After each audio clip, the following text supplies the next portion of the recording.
예, 반갑습니다. 지역자치단의 최용석이고요. 어, 오늘은 제가 그, 의료 쪽에 기억이 있어야 된다. 근데 그 관련돼 가지고 어떤 그 의사들의 임금과 또 의사들의 좀 더 어떤 온전한 어떤 그런 직업의식 이런 것들을 좀 더 언급하도록 하겠습니다. 제 개인적으로, 의사들이 뭐 충실하게 의료 행위를 하고 있다고 생각하지만 나름대로 이제 이해관계에도 굉장히 고민이 있다고 생각해요.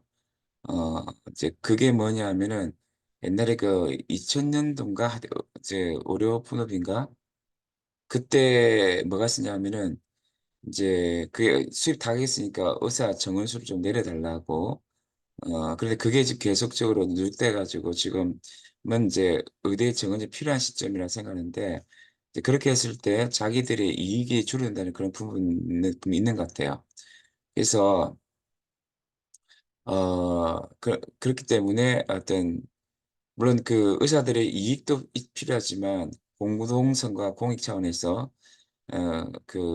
특별히 지역 내 필수 의료 부분에서 또 필요가 채워지기 때문에 의사들의 그 모든 이해관계를 우리 고려해서는 안 된다.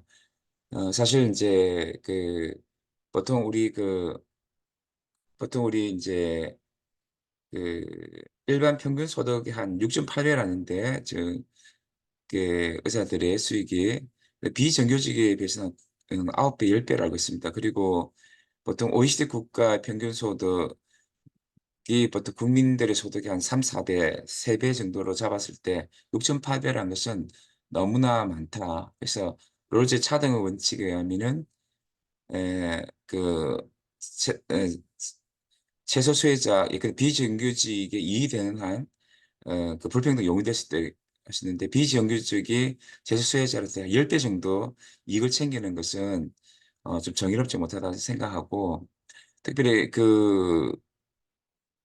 정의롭지 못한 구조 속에서 제가 좀 얘기하고 싶은 것은, 먼저 전공의들이 어 굉장히 수탈 구조 속에서 마치 비정규직처럼 권위주의적인 어떤 맥락 속에서 계속 수차를 당하고 있다.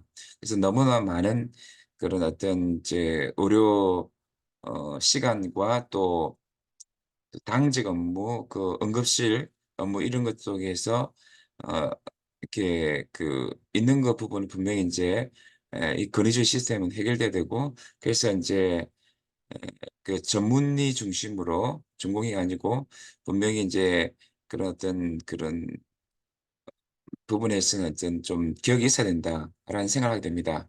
그러면서 지역에서도 정말 이제 필수 의료를 담당한 사람들이 실질적으로 급한 사람들, 물론 우리가 이제 빅5 그런 병원에 우리가 정말 필요하다면 갈 수 있지만, 굉장히 뇌혈관 쪽에 급한 사람들은 지역에서 빨리 1 시간 정도 이내에 치료받아야 되는데, 그런 것 자체가 이제 제대로 갖춰지지 않다는 것은 굉장히 국민의 생명권과 어떤 건강권을 훼손한다고 생각하고, 너무 건강 불평등과 건강 어 그 의료 불평등이 심화된 상황이라고 생각합니다. 그래서 빨리 어 지역의 의료를, 지방의 의료를 강화해야 된다고 생각하고요.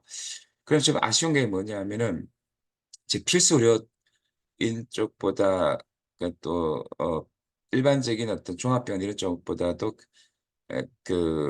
개운한 사람들, 외에 또 인제 뭐냐면은 미용 성형 쪽에 사람들이 굉장히 수요를 많이 갖고 있는 것 같아요. 여러 가지 요인이 있겠지만, 저는 개인적으로 캐나다, 미국 이런 쪽처럼 간호사에게도 그런 어떤 미용 시술을, 성형 시술을 할 수 있는 기회를 주는 것을 고려해 봐야 된다고 생각합니다. 물론 그렇게 할 때 굉장히 의료인들의 이해 갈등을 자극한다고 생각하지만, 그게 그렇게 어떤 깊은 기술을 필요한 것이 아니기 때문에, 또 캐나다, 미국에서 그런 게 있기 때문에 자신의 이해 갈등에 너무해서 그 한보다도 조금 그런 부분에서 자꾸 부작용을 일으키는데, 그럼 미국에서는 그 부작용을 갖다가 고려하지 않고 그런 어떤 쪽에 간호사 이런 분들에게 가나다에서는 이제 준다고 하는데 주겠습니까? 그래서 너무 자기 이익만 생각하지 말고 조금 마음을 넓혀야 한다는 생각이 듭니다. 그러면서 또 문제가 되는 게 뭐냐면 우리나라가 굉장히 인재들이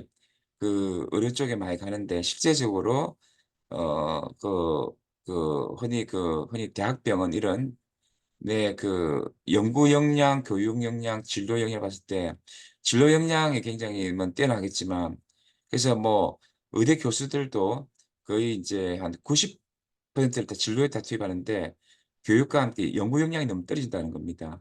사실 굉장히 뛰어난 교수들이 사람들이 그걸 많이 가는데 좀 더 인제 연구 역량을 키우는 그런 식의 시스템으로 바뀌어야 되지 않겠냐. 그러면서도 의대의 좀 임금을 좀 낮춰줘야 된다. 그래야지 어 사실은 이제 공대나 과학기술이나 인문학 쪽에서 뛰어난 인재들이 가서 굉장히 우리나라의 인제 연구 역량과 함께 사회 발전을 시키기 때문에 의대인들의 의료인들의 조금 뭐냐면은 '임금은 조금 떨어뜨릴 필요가 있다.' 이렇게 생각을 합니다. 그리고 어 전반적으로 인제 어 가장 또 중요한 것이 권위주의적 시스템을 이렇게 좀 바꿔내서야 합니다.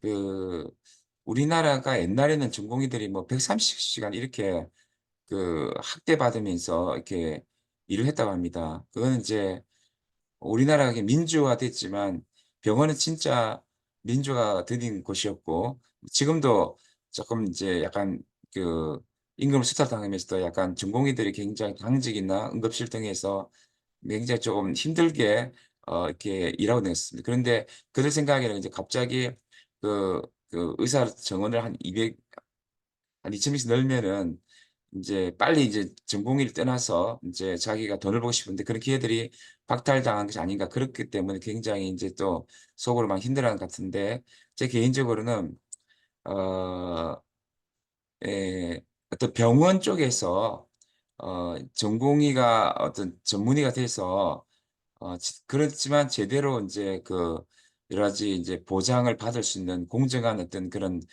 분배 체계니까 어떤 비정규직처럼 전공의를 학대하는 시스템이 아니고 전문의에게 될 수 있도록 해 주고 어떤 자격을 주는 그런 좀 더 공정한 분배 시스템이 작동되는 것이 참 중요하지 않을까 생각하고 일단은 의료 개혁이 시작된 차원에서 이렇게 의사 집단들의 기득권과 이해 갈등 이런 것에 너무 인제 함몰되는 것은 문제가 있는 것 같아요. 라이언트 니브라는 사람이 모든 개인은 선할 수 있지만 집단들은 악할 수 있고 권력을 가지고 있는 집단들은 더 인제 자기 이해관계로 해서 굉장히 쪼금 더 공동성보다도 자기 이익에 함몰될 수도 있게 하겠는데 국가 수준에서도 우리가 인제 뭐 대처를 해 가지고 뭐 국가와 지금 이제 의료 집단이 굉장히 갈등인 것 같은데 우리 생명과 우리 안전 건강은 국민들에게도 해롭기 때문에 우리 지역자치당도 관심을 가지고 봐야 된다고 생각하고 어